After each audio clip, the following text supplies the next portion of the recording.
Well, all signs seem to point to Kang. Sounds terrifying.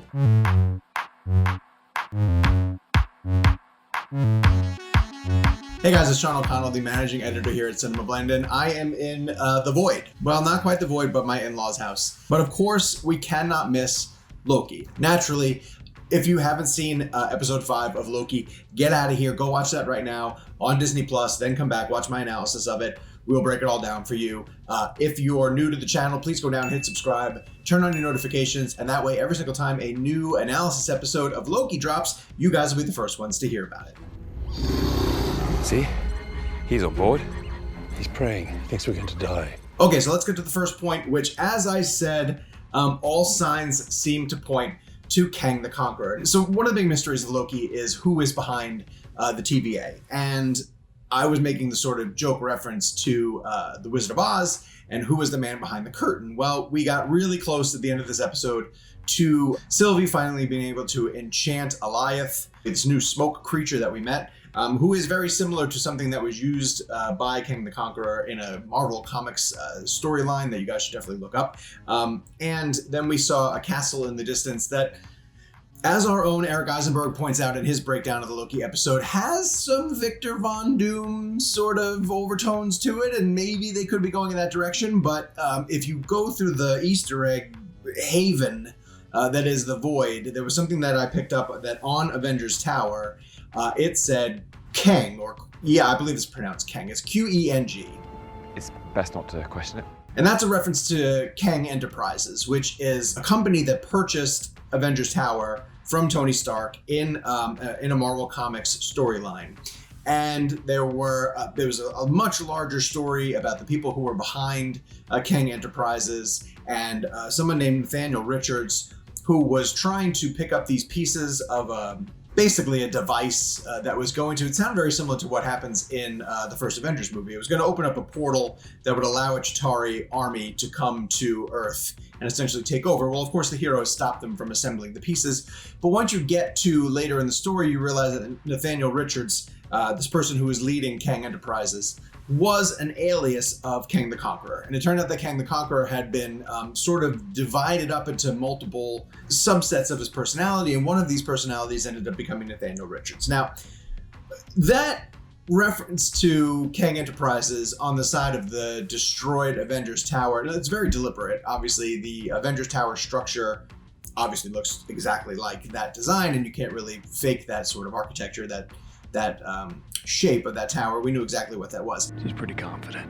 Having it say Kang Enterprises on the side of it was, I think, a nod to comic book readers to say, yes, this is where we're going, and in the next episode it's going to be revealed that the person who is behind the Time Variance Authority is really Kang the Conqueror. And we also know that Kang is a villain who is going to be part of Ant-Man and the Wasp Quantumania, a movie that's going to be coming later on in Phase 4, and Jonathan Majors is going to be playing him. So it's not outside the realm of possibility that the reason why Kang was cast as early as he was a while ago was that he could appear in episode number 6 of Loki. And it also makes sense that if we are getting to a point where Phase 4 wants to set up its big villain, that Kang could be somebody who has the different powers than Thanos, but enough of a sort of universe-conquering, Avengers-worthy foe that Kang would be somebody who'd be worth setting up. And you could set him up in Loki, and he would have drastic effects on multiple stories going forward, whether it be Doctor Strange and the Multiverse of Madness, if it got into something in Captain Marvel 2, or maybe there's a thread in Wakanda Forever in the Black Panther sequel that's going to be coming that would involve Kang. There's a rumor that Black Panther 2 might also involve Namor and maybe the citizens of Atlantis. There are a lot of big places that Marvel can go in Phase 4, but it really does feel like all signs in episode number 5 were pointing to Kang. Now, it's worth noting, of course, that so much about Loki is deception, and so much about Loki is that you can't necessarily trust what you're looking at and what you're watching. So that Kang reference could, of course, just be a misdirection to throw us off until the final episode number 6 gets here. Come on. What did you expect? But we'll get there. We have one more episode to go. We'll get there. The second point that I want to bring up in terms of episode number 5 is that this is really significant, and I don't want to glance over the fact that this is the first legitimate proof that there is a multiverse inside the MCU. And I know we briefly got a chance to get introduced to the other Loki variants live action versions of the other Loki variants. And yeah, I know, I missed Crocodile Loki. Boy, did I get slaughtered in the comments on last week's analysis video for not seeing Loki. You're telling me that thing's a Loki too? Oh, yes. But listen, I record these analysis videos shortly after seeing the episode one time through. And yes, I missed Crocodile Loki. I was too busy looking at people who we found out today are now known as Boastful Loki and Classic Loki and Kid Loki. So I missed Croc Loki. We'll get to him in a second. But the fact that there are other live action versions of Loki that were plucked from other, well, variances, sort of Nexus events that created them, is the first concrete proof that there are going to be other multiverse versions of these characters, because these Lokis all had their own protagonists who they had to fight against. Well, I guess antagonists for them.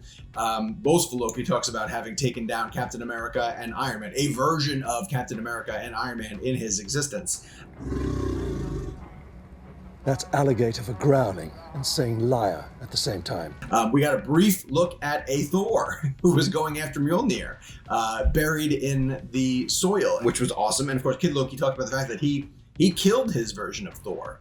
So this sets the table for other versions of classic MCU characters that we have known from phases 1 through 3, getting a chance to be brought back into the universe through recasting, or just through alternate casting, essentially. The way that you get Richard E. Grant playing a different version of Loki, getting to interact with Tom Hiddleston, and that by the end of this Loki, we will have seen 5 to 6 to 7 different Lokis. And think about that, like, what if there are 7 Captain Americas? There's 7 different Captain Americas that could be introduced through different multiverses, 7 different Iron Men. It kind of blows the mind of where Marvel potentially can go once the concept of the multiverse is fully established. And this show has just given us a sliver, sort of skimmed off the top of saying that, like, here's all these different versions of Loki. That means that there are different versions of other characters who you love. And I think that that is staggering. Well, there's no need to be dramatic, but yeah, kind of. Okay, for part 3, the Void is just someplace that we're going to want to explore frame by frame and inch by inch as we sail through it. I think I saw a Sanctum Sanctorum. Definitely talked about the Avengers Tower that was destroyed. So many cool little references that I'm sure you can go through. And we're going to have an interview with the production designer for Loki on CinemaBlend. You guys have to make sure to check that out, because I want to make sure that we pick the brains of that person to find out the different things that they hid inside the Void. Even when you get to the Loki headquarters, where the different Lokis are hanging out and sort of reminiscing about their different Nexus events, that's a fantastic place that I want to spend more time in and explore to figure out what details are back in there. I want to hear from you guys in the comments down below to tell me what you saw that I probably missed on my first time through. Shout out to Crocodile Loki. Why the hell is there an alligator in here? He's a Loki! And of course, this leads to the unanswered question, is that we still don't know what Sylvie's Nexus event was. And I hope that in episode 6, we at least get an answer to that, because I'm really buying into the relationship between Sylvie and Loki. Like, I think it's a really cool relationship, and I like the fact that they're sort of falling for each other was the big Nexus event that could potentially lead to the downfall of the TVA. It was great to see Mobius come back and that he didn't actually get phased away. By the way, you should be careful just jumping into a stranger's car like that. And that's going to lead me to my last big analysis point, which I think is a significant thing for Loki as a character overall and his contributions to the MCU through this series. Delightful. Okay, so the last point that I want to bring up in terms of the analysis for episode number 5 for Loki is just teamwork. It was believed that no Loki would essentially do anything that wasn't self-serving.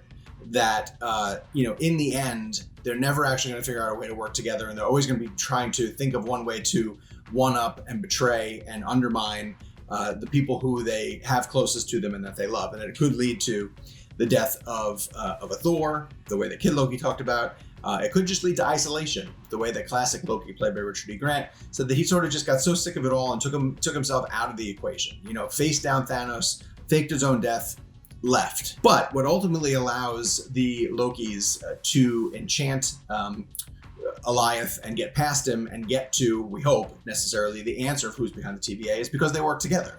And Lokis don't work together. There's no such thing as teamwork when you're dealing with the different Lokis. That would mean sacrificing some internal mysterious goal that they're going to betray somebody, because there's even a great conversation between Sylvie and Loki where she's like, how do I know that when we get to the final point, you're not just going to betray me?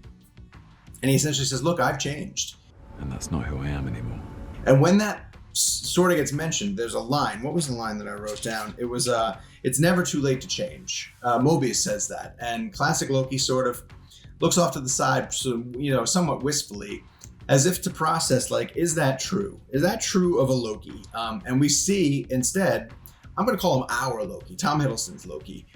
He goes through credible change. He legitimately is falling for Sylvie, and he's willing to sacrifice himself to stay in the void when she's going through to enchant Alioth, and that is a major growth point for our self-serving and always deceiving Loki. They've changed. He doesn't have to keep repeating the same patterns over and over again. He doesn't have to be the Loki who we have known through the 3 phases of the MCU up to this point, which had led to his death, by the way, at the hands of Thanos, which was kind of a self-sacrifice as it was in that point. Now that this 2012 Loki has seen that happen, he knows that that's possible, and he can go down that route, and that could lead to him being any type of different character in the MCU going forward once this series resolves in whatever way that it decides to resolve. Well, I guess when you think the ends justify the means, there's not much you won't do. Okay, so let's get to a conclusion.